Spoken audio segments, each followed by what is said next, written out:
Hello दोस्तों, कैसे आप सभी लोग। आशा करता हूँ अच्छे होंगे। धर्म स्टडी IQ क्लास पर आपका स्वागत है। अगर चैनल को लाइक सब्सक्राइब नहीं किया तो अधिक से अधिक लाइक कर दीजिए और सब्सक्राइब कर दीजिए, दोस्तों को शेयर कर दीजिए। तो दोस्तों, हम लोग बात कर रहे थे, जिसे हमने बताया था कि 2024 में भारत ने कितने लोगों को मिला, उसके बारे में बताया था। चुनावी बांड जो घोटाला हुआ था या चुनावी बांड की जो शिकायत थी उसके बारे में हमने बताया था कि कितने दिन तक ये मान्य रहता है और कहाँ ये जमा होता है इसको। तो थोड़ा रिवीजन करते हैं उसके आगे। आज जो उत्तराखंड ने नागरिक सिविल संहिता लागू की है उसके बारे में हम लोग बात करेंगे। ठीक है, चलिए फिर से एक बार देखते हैं। ये चुनावी बॉन्ड को रिवीजन कर लेते हैं, थोड़ा इम्पोर्टेंट है। हाँ, ये है चुनावी बॉन्ड योजना असंवैधानिक पर आधारित कुछ महत्वपूर्ण प्रश्न थे। चुनावी बॉन्ड योजना को कब सूचित किया गया था, याद रखना, 2 जनवरी 2018 को। फिर है चुनावी बॉन्ड योजना को किसने असंवैधानिक घोषित किया, तो उच्चतम न्यायालय की संविधान पीठ ने। फिर इस संविधान पीठ में कितने सदस्य थे और कौन सा न्यायाधीश शामिल नहीं था, तो इस उच्चतम न्यायालय की संविधान पीठ में 5 सदस्य थे। इसमें DY चंद्रचूड़ और संजीव खन्ना, जो वर्तमान में आज क्या लेंगे, संजीव खन्ना भारत के मुख्य न्यायाधीश की शपथ लेंगे। ठीक है, अब भूषण रामकृष्ण गवई ये भी है, लेकिन अरुण मिश्रा नहीं है। ठीक है, फिर उच्चतम न्यायालय ने किस अनुच्छेद के चुनावी बॉन्ड योजना को मतदाताओं की सूचना के अधिकार का उल्लंघन माना है, तो अनुच्छेद 19(1) का क्लास ए में। अब याद रखना, इसमें 19 से लेकर 22 तक क्या है, स्वतंत्रता का अधिकार है, इसीलिए इसमें चुनावी बॉन्ड योजना को मतदाताओं की सूचना अधिकार का उल्लंघन माना। ठीक, फिर है चुनावी बॉन्ड योजना के साथ किन अन्य अधिनियमों की धाराओं को भी संवैधानिक घोषित कर दिया, तो कंपनी अधिनियम, आयकर अधिनियम, दोनों की। ठीक, फिर है किस बैंक ने चुनावी बॉन्डों की खरीद और नकदीकरण का विवरण भारत निर्वाचन आयोग को प्रस्तुत किया, स्टेट बैंक ऑफ इंडिया, याद रखना। फिर किस वर्ष उच्चतम न्यायालय ने चुनावी बॉन्ड जारी करने पर रोक लगा दी, 2024 में, कि अब कोई भी क्या करेगा, चुनावी बॉन्ड नहीं जारी करेगा। ठीक, फिर उच्चतम न्यायालय ने कंपनी अधिनियम 2013 की धारा 182 के क्लास फर्स्ट में संशोधन को किस अनुच्छेद का उल्लंघन, तो इसमें अनुच्छेद 14 से लेकर 18 समता या समानता का अधिकार है। ठीक, फिर है चुनावी बॉन्ड किस रूप में जारी किया जाता है, तो याद रखना, वचन पत्र होता है, प्रोमिसरी नोट होता है, याद रखना। चुनावी बॉन्ड की वैधता कितने दिनों की होती है, 15 दिन में चुनावी बॉन्ड योजना को राहत कोष में जमा करने की होती है, याद रखना। 15 दिनों के भीतर यह चुनावी बॉन्ड को नहीं बनाया जाता है तो उसे किस में जमा कराया जाएगा, प्रधानमंत्री राहत कोष में। ठीक है, फिर चुनावी बॉन्ड को कौन बना सकता है, केवल पात्र राजनीतिक दल, जो केवल पात्र राजनीतिक दल का दर्जा उन्हें प्राप्त है वही इसको क्या कर सकते हैं, भुना सकते हैं। ठीक, फिर अब भारत रत्न की बात करें तो 2024 में, वैसे तो भारत रत्न देने की शुरुआत 1954 में हुई थी। 1954 में 3 लोगों को दिया गया था। इस प्रकार से 3 लोगों को देने की प्रथा चली आ रही थी, लेकिन 2024 में क्या हुआ, यह प्रथा खत्म हुई और 3 लोगों की जगह कितने लोगों को हो गया, 5 लोगों का। तो भारत रत्न का सम्मान किस वर्ष शुरू हुआ था, 1954 में। फिर सम्मानित होने वाली कितनी हस्तियां हैं, 5, याद रखना। फिर भारत में सम्मानित नहीं किया गया तो कर्पूरी ठाकुर को किया गया, चौधरी चरण सिंह को भी किया गया, PV नरसिम्हा राव जी को किया गया, लेकिन महात्मा गांधी को नहीं किया गया। ठीक, फिर कर्पूरी ठाकुर ने किस योगदान के लिए उन्हें, ये बहुत इंपॉर्टेंट है, बिहार में पिछड़े वर्गों के लिए आरक्षण लागू करने के लिए इन्हें भारत रत्न देने की घोषणा हुई। कर्पूरी ठाकुर के नाम पर एक ट्रेन चलती है, उसका नाम क्या है, जननायक एक्सप्रेस, इन्हें जननायक के नाम से भी जाना जाता था। ठीक, लाल कृष्ण आडवाणी ने भारतीय जनता पार्टी के किस पद पर सर्वाधिक दिनों या सर्वाधिक लंबी अवधि तक कार्य किया, तो राष्ट्रीय अध्यक्ष पार्टी रहे सर्वाधिक दिन तक। चौधरी चरण सिंह किस राज्य के मुख्यमंत्री रहे, पहले मुख्यमंत्री रहे उत्तर प्रदेश के, फिर बाद में भारत के प्रधानमंत्री बने। PV नरसिम्हा राव को किस संदर्भ में जाना जाता है, तो मोस्ट इंपॉर्टेंट है, भारतीय आर्थिक सुधारों का जनक इन्हें माना जाता है। ठीक, MS स्वामीनाथन हरित क्रांति के जनक माने जाते हैं। MS स्वामीनाथन को किस नाम से जाना जाता है, तो हरित क्रांति के जनक बता दिया आपको। टाइम मैगजीन ने MS स्वामीनाथन को किस सम्मान से नवाजा, याद रखना, 20वीं सदी के 20 सबसे प्रभावशाली एशियाई लोगों में से एक कौन है, MS स्वामीनाथन है। ठीक, MS स्वामीनाथन ने किस वर्ष MS स्वामीनाथन रिसर्च फाउंडेशन की स्थापना की, 1988 में। कहाँ की, याद रखना, चेन्नई में। फिर राष्ट्रीय डॉल्फिन शोध केंद्र का उद्घाटन किस राज्य में हुआ, तो याद रखना, बिहार में। राष्ट्रीय डॉल्फिन शोध केंद्र का उद्घाटन कहाँ हुआ, बिहार में। और राष्ट्रीय डॉल्फिन शोध केंद्र किस शहर में, बिहार के पटना में। और राष्ट्रीय, फिर क्या, एशिया और दक्षिण अमेरिका के कितने देशों ने global declaration for river dolphin dolphin का संरक्षण के लिए कितने देशों ने 2030 पर हस्ताक्षर किया, तो 11 देशों ने, याद रखना। अब 11 देशों में आपको ऑप्शन देगा, इनमें से कौन सा देश शामिल नहीं था, तो 11 देश देख लेते हैं। पहले देखिए, भारत में राष्ट्रीय डॉल्फिन दिवस कब मनाया जाता है? 5 अक्टूबर को। फिर वर्ष 2006 में विलुप्त घोषित की गई नदी डॉल्फिन की प्रजाति का कौन सा नाम है? वेजी जो डॉल्फिन है वो समाप्त कर घोषणा की गई थी। फिर आप देखिए, जो global declaration for river dolphin boy 2030 का हस्ताक्षरकर्ता नहीं है, तो भारत भी है, पाकिस्तान है, ब्राज़ील है, बांग्लादेश है, बोल्विया है, कंबोडिया है, कोलंबिया है, इक्वाडोर है, नेपाल, पाकिस्तान, पेरू, वेनेजुएला। लेकिन इसमें चीन शामिल नहीं है, चीन ने मना कर दिया। ठीक। राष्ट्रीय डॉल्फिन शोध केंद्र का उद्देश्य क्या है? डॉल्फिन अनुसंधान और संरक्षण। क्लियर। सुदर्शन सेतु का उद्घाटन कहाँ हुआ? ये इंपॉर्टेंट है, नरेंद्र मोदी जी ने किया। कहाँ से कहाँ तक ये चलता है? ये बेट द्वारका से द्वारका तक ये रहता है सुदर्शन सेतु। इसकी लंबाई कितनी है? 2.32 किलोमीटर। चौड़ाई इसकी है 27.20 मीटर। तो चौड़ाई 27.20 मीटर और इसकी लंबाई है 2.32 किलोमीटर। ठीक। मत्स्य संपदा योजना का कार्यान्वयन कब शुरू किया गया? 2020 में। प्रधानमंत्री मत्स्य किसान समृद्धि योजना का निवेश कितना रहा? ये भी बता दिया था आपको, 250 करोड़ रुपए।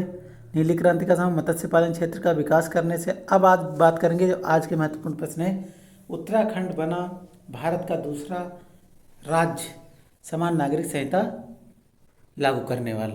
अब पहला देश कौन है, इस पर हम चर्चा करेंगे, और पहला राज्य कौन है उस पर चर्चा करेंगे, और दूसरे राज्य ने इसको कब अपने यहाँ लागू किया।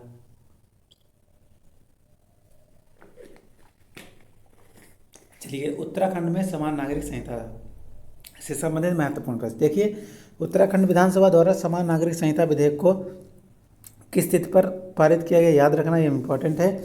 तो 7 फरवरी 2024 को, 7 फरवरी 2024 को। क्लियर। अगला है समान। अच्छा, यहीं पे और लिखना चाहो तो आप लिखिए कि भारत का पहला राज्य कौन था। तो लिखिए गोवा जो है पहला राज्य था। लेकिन यहाँ पर क्या था, यह भारतीयों द्वारा इसमें समान नागरिक संहिता नहीं लागू की गई थी। किसके द्वारा? अंग्रेजों के द्वारा लागू की गई थी। किसके द्वारा? अंग्रेजों के द्वारा। अगर पूछा जाए कि भारतीय राज्य ऐसा कौन सा जो भारत सरकार द्वारा लागू किया है, तो उत्तराखंड हो गया। कौन हो गया? उत्तराखंड। क्लियर। फिर अगला है समान नागरिक संहिता उत्तराखंड विधेयक कब विधानसभा में पारित हुआ? तो 7 फरवरी 2024 को लागू किया गया। 7 फरवरी 2024 को क्या किया गया? लागू की गई। लेकिन यह विधानसभा में कब? 6 फरवरी 2024 को, 6 फरवरी 2024 को। फिर है उत्तराखंड का यह विधेयक किस अनुच्छेद के अंतर्गत राष्ट्रपति द्वारा स्वीकृत किया गया? तो याद रखना, राष्ट्रपति द्वारा स्वीकृत किया अनुच्छेद 201। भैया बहुत इंपॉर्टेंट है। ठीक। उत्तराखंड यह विधेयक किस अनुच्छेद के अंतर्गत आया राष्ट्रपति द्वारा? तो अनुच्छेद 201।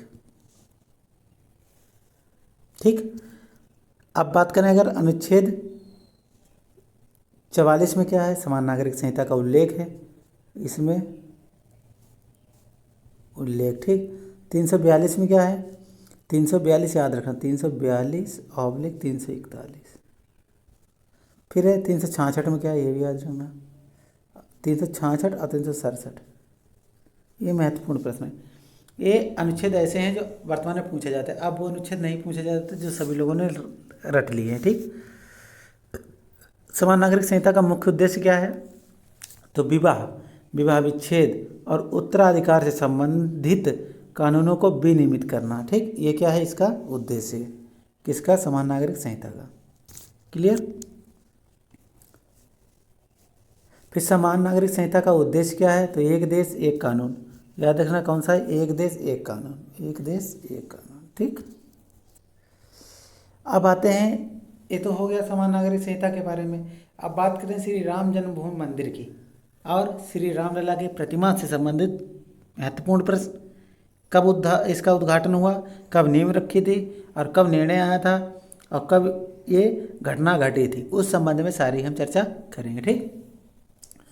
देखिए, पहला प्रश्न, प्रधानमंत्री श्री नरेंद्र मोदी जी ने श्री राम जन्मभूमि में श्री रामलला की प्राण प्रतिष्ठा कब की? तो प्राण प्रतिष्ठा मतलब उद्घाटन 22 जनवरी 2024 को। याद रखना। अब यहीं पे एक प्रश्न आपको ये देंगे कि अभी हाल ही में श्री राम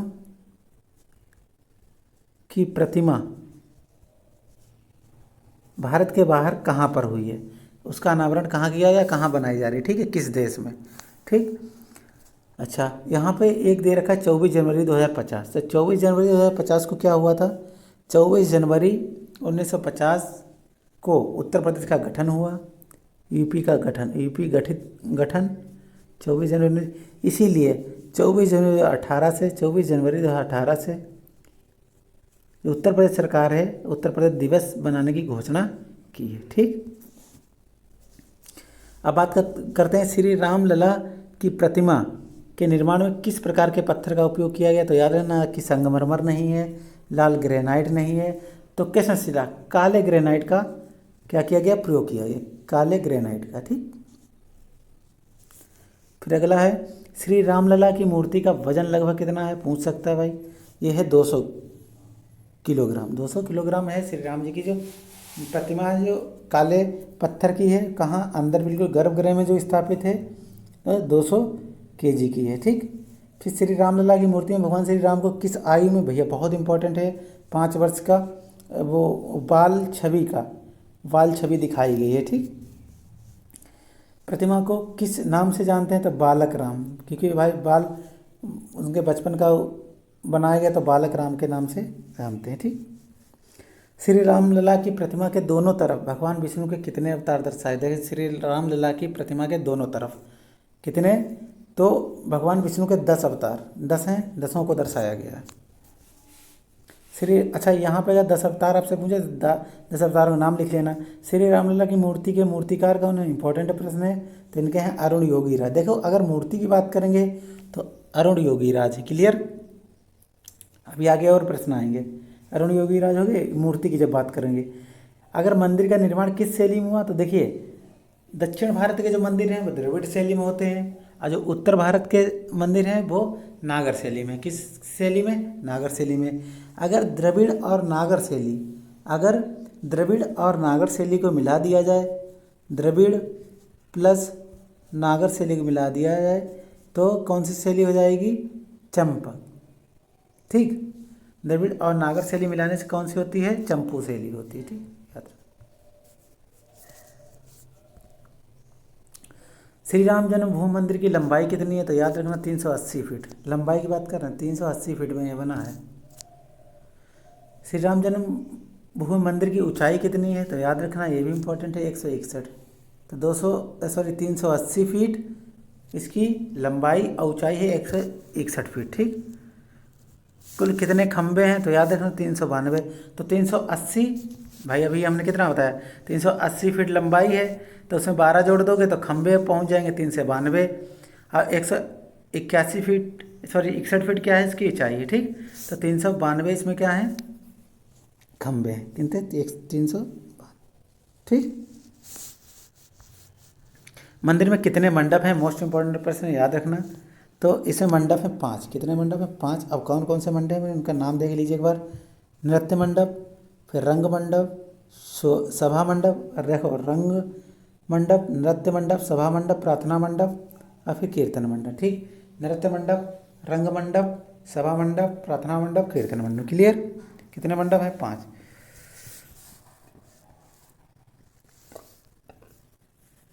श्री राम जन्मभूमि मंदिर के निर्माण में किन सामग्रियों का उपयोग नहीं किया गया, इंपॉर्टेंट प्रश्न है। देखिए किया किसका गया, पत्थर का हुआ है, लकड़ी का हुआ, पीतल का हुआ, बट लोहे का प्रयोग नहीं हुआ है मंदिर निर्माण में, लोहे का प्रयोग नहीं हुआ, ठीक। मंदिर के चारों कोनों पर कौन कौन से देवताओं के मंदिर स्थापित है, इंपॉर्टेंट प्रश्न है, तो याद रखना भगवान सूर्य, माँ भगवती, भगवान शिव एवं गणपति। भगवान सूर्य देवता हैं, माँ भगवती हैं और शिव जी हैं और गणपति हैं। तो देखिए शंकर जी और गणेश भगवान और सूर्य देवता और भगवती जी, क्लियर।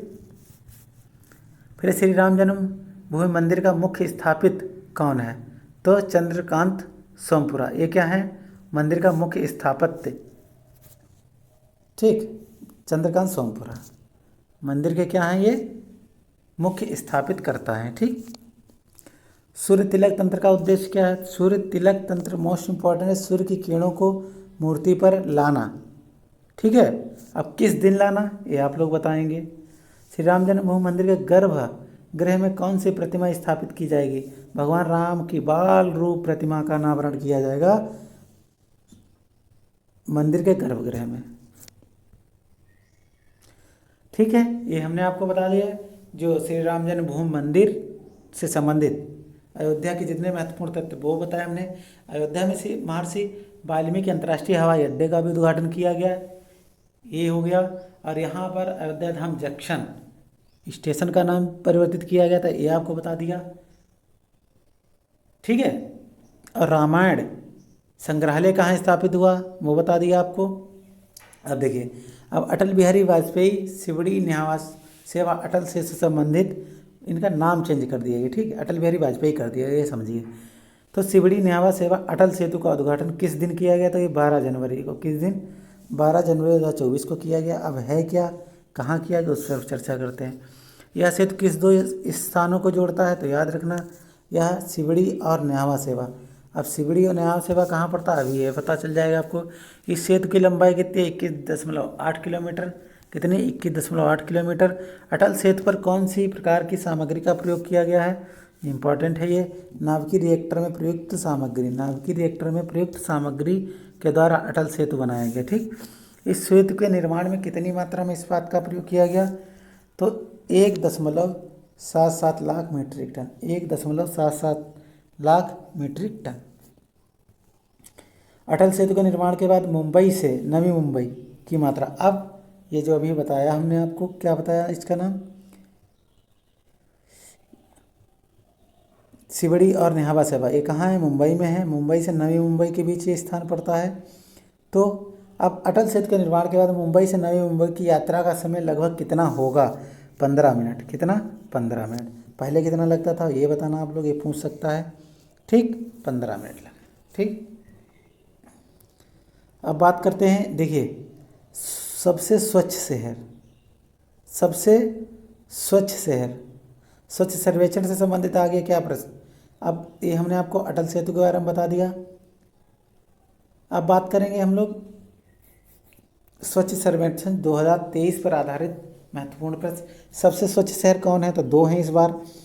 टॉप फर्स्ट पर कौन कौन है? तो इंदौर और सूरत हैं, दोनों इंदौर और सूरत हैं। और तीसरे भाई पहले पे इंदौर, और अब यहाँ दूसरा तो होगा नहीं कि पहले नंबर पर इंदौर सूरत दोनों आ गए। अब तीसरे पर आएगा नवी मुंबई, तीसरे नवी मुंबई, चौथी पर आपका विशाखापत्तनम। सबसे स्वच्छ शहर की बात हो रही है। इंदौर सूरत टॉप पर, नवी मुंबई तीसरे पर, विशाखापत्तनम चौथे पर, अब भोपाल 5वें पर। क्लियर? अब यहीं पर अगर बात करें कि सबसे स्वच्छ शहर 5 राज्य, शीर्ष 5 राज्य कौन कौन है, तो उन पर चर्चा करते हैं। तो महाराष्ट्र नंबर 1, मध्य प्रदेश नहीं है, याद रखना इसलिए इम्पोर्टेंट है। नंबर 1 महाराष्ट्र, नंबर 2 पर मध्य प्रदेश, नंबर 3 पर छत्तीसगढ़, नंबर 4 पर उड़ीसा, नंबर 5 पर तेलंगाना। तो महाराष्ट्र, मध्य प्रदेश, छत्तीसगढ़, उड़ीसा, तेलंगाना। ठीक, स्वच्छ सर्वेक्षण के परिणाम कब घोषित किए गए? तो ये आपको बताना 1 जनवरी 2024 को किया गया था। स्वच्छ सर्वेक्षण 2023 में कितने शहरों का आकलन किया गया? तो 44,000 नहीं 4,477 या 4477। ठीक, फिर स्वच्छ सर्वेक्षण 2023 में भारत का सबसे स्वच्छ शहर कौन सा है? तो सूरत हमने बता दिया आपको, और इंदौर बता दिया, ये दोनों स्वच्छ शहर हैं। लेकिन सबसे स्वच्छ गंगा के शहर अगर बात करेंगे तो उत्तर प्रदेश के बहुत सारे हैं। उत्तर प्रदेश के बहुत सारे हैं। कौन कौन से? गंगा के शहर के, गंगा तट के किनारे। नंबर 1 बनारस सबसे स्वच्छ है, दूसरे पर प्रयागराज, तीसरे पर बिजनौर, चौथे पर हरिद्वार, 5वें पर कन्नौज, 5वें पर कन्नौज। ठीक, याद रखना है।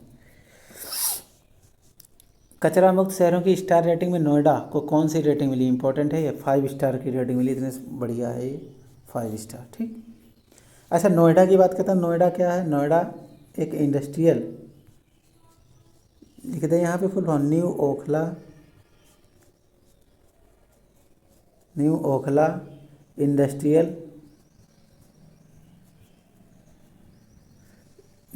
Industrial development authority.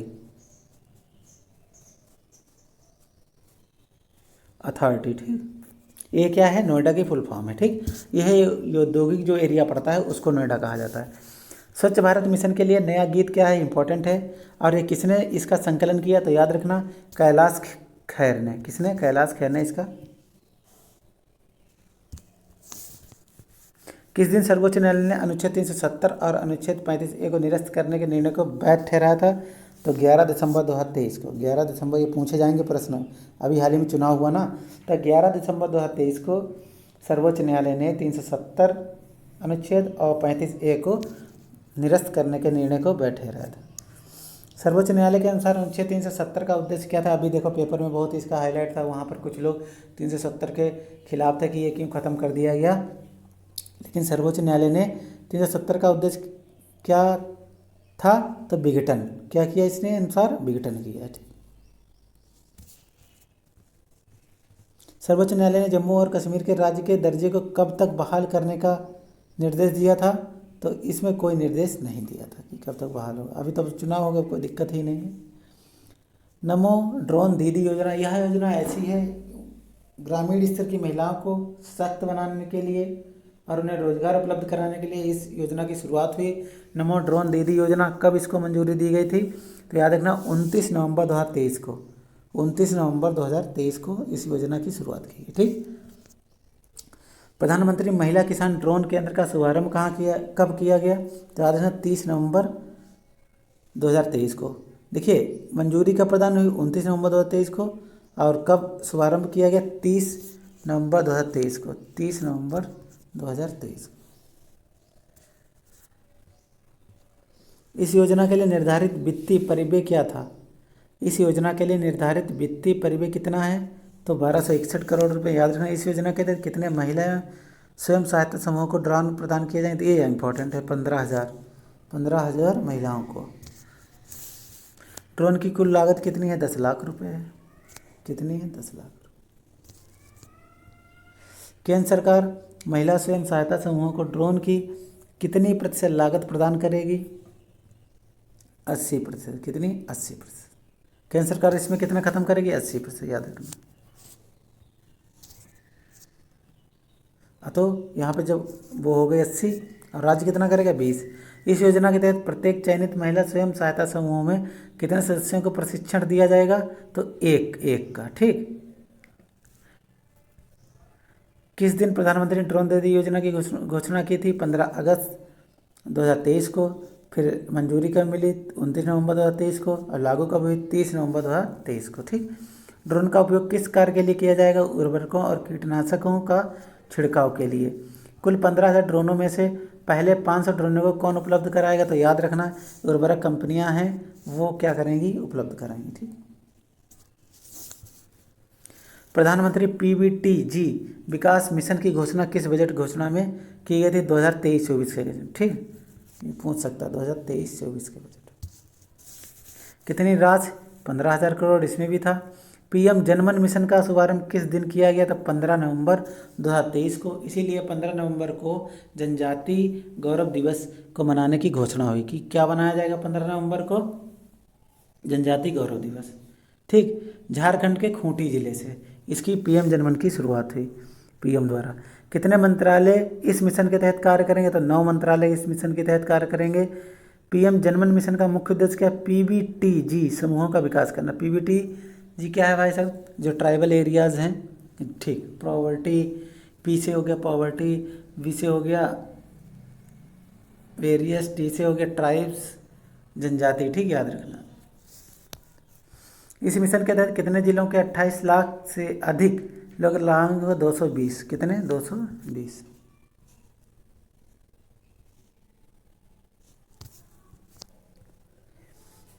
प्रधानमंत्री जनजाति आदिवासी न्याय महाअभियान का उद्देश्य क्या है? तो पीबीटी समूहों का के विकास से है। इस मिशन का नोडल मंत्रालय कौन है? तो याद रखना जनजाति कार्य मंत्रालय।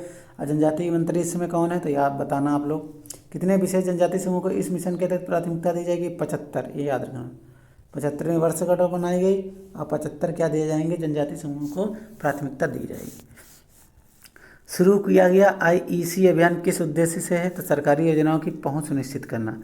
कोई भी अगर सरकारी योजना चलती है तो उसको कहाँ तक कितने लोग पहुँचाएगा उसको सुनिश्चित करना। ठीक। छत्तीसगढ़ विधानसभा में कुल कितनी सीटें? तो हमने बताया था 90। छत्तीसगढ़ में 90 और 230 कहाँ बताई थी? 230 कहाँ बताई थी? मध्य प्रदेश में और 147 उड़ीसा में, अरुणाचल प्रदेश में कितनी बताई थी, इन पर सब आप लोग याद रखें। छत्तीसगढ़ विधानसभा में कुल कितनी सीटें हैं, 90 हैं। शुभंकर क्या था, चुनई चिरई, छत्तीसगढ़ विधानसभा हुई थी तो वहाँ के लिए शुभंकर था चुनई चिरई। 2023 में कितने प्रतिशत मतदान हुआ, 76.31। किस व्यक्ति ने छत्तीसगढ़ के नए मुख्यमंत्री के रूप में शपथ ली, विष्णुदेव सहाय। ये पहले क्या हैं, आदिवासी हैं, पहले आदिवासी के दो या अनुसूचित जनजाति के, ठीक। मध्य प्रदेश में 230 सीटें और छत्तीसगढ़ विधानसभा में एसटी के लिए, अनुसूचित जनजातियों के लिए, एससी के लिए आरक्षित 10 सीटें हैं, ठीक। मिजोरम विधानसभा में कुल कितनी सीटें हैं, 40। मिजोरम विधानसभा में कितना चुनाव हुआ, 80.66। राजस्थान विधानसभा में 2023 में कितनी महिला निर्वाचित हुई, 20। तेलंगाना विधानसभा में कितनी सीटें एससी के लिए हैं, 19। किस पार्टी ने तेलंगाना में सरकार बनाई, भारतीय राष्ट्रीय कांग्रेस। किस नेता ने मध्य प्रदेश के नए, मोहन यादव। राजस्थान विधानसभा में कितनी सीटें हैं एससी के लिए, 34। तेलंगाना के नए मुख्यमंत्री अनमुला रेवंत रेड्डी। विधानसभा चुनाव 2023 में चुनाई चिरई किसका शुभंकर था, छत्तीसगढ़ का। मिजोरम विधानसभा चुनाव 2023 में कितनी महिलाएं आई हैं, 3। फिर ये कितने प्रतिशत मतदान मध्य प्रदेश विधानसभा 2023 में दर्ज किया गया, 77.15। किस पार्टी ने छत्तीसगढ़ विधानसभा चुनाव में बहुमत प्राप्त किया, भारतीय जनता पार्टी ने। मेरा युवा भारत का शुभारंभ किस दिन किया गया, तो 31 अक्टूबर 2023 को। इसी दिन क्या है, एकता दिवस भी मनाया जाता है 31 अक्टूबर को। मेरा युवा भारत मंच किस मंत्रालय द्वारा स्थापित किया जाएगा, तो याद रखना युवा कार्यक्रम एवं खेल मंत्रालय द्वारा। मेरा युवा भारत का उद्देश्य किस आयु वर्ग के लोगों के लिए, 15 से 29 वर्ष। फिजिटल का अर्थ क्या है, भौतिक और डिजिटल का समावेश, भौतिक और डिजिटल का समावेश। मेरा युवा भारत मंच का मुख्य उद्देश्य क्या है, युवाओं को किस विकास का सक्रिय संचालक बनाना। मेरा युवा भारत किस प्रकार का मंच है, फिजिटल है। कैसा है, फिजिटल, ठीक। अब दोस्तों इसके बाद मेरी माटी मेरा देश अभियान शुरू हुआ था, तो आज के लिए इतने ही प्रश्नों का रिवीजन किया है। अब मिलते हैं आपको अगले वीडियो में, जब तक के लिए जय हिंद जय भारत।